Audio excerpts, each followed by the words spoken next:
Good, Casey, thank you very much. And all day long here on 12 News, we're encouraging viewers to donate to the only Children's Miracle Network hospital in the state.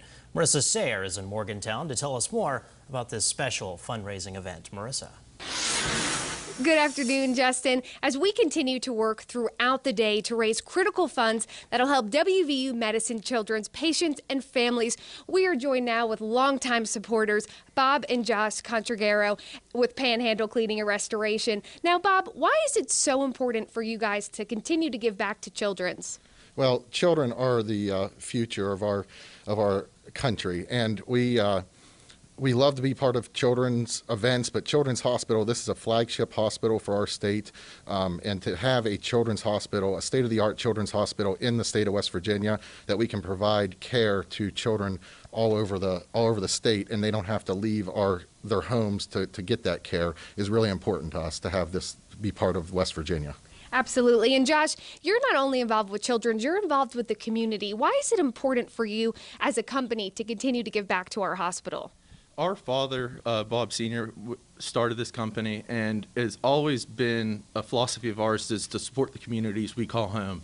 So we go near and far to service our clients, but to continue to give back to Little Leagues, to steak fries, to galas, to support the community we call home, especially children in our area, is top of our list. Absolutely, and we can't thank you enough. And joining us is our Chief Operating Officer, Amy Bush. And the moment we've been waiting for, Amy, let's see this donation, guys.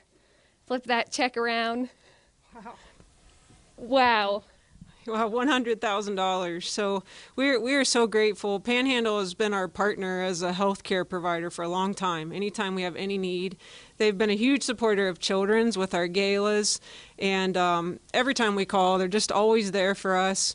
And now, as we build our own children's hospital and we have a dedicated emergency department designed for kids, the Panhandle gift is going toward our trauma bays, which not only help our patients and families and have them have the right environment when they're going through a pretty scary time, wherever they come from, but also the ultimate place for our physicians and our staff to be able to take care of those kids in that environment. So this couldn't be more appreciated, and we're grateful for your relationship with us. So thank you. Absolutely. And all of this is made possible by generous donors like you at home. Head to onedayforkids.com or call the number on your screen to participate in our event. Reporting live in Morgantown for WVU Medicine Children's, I'm Marissa Sayre. Justin?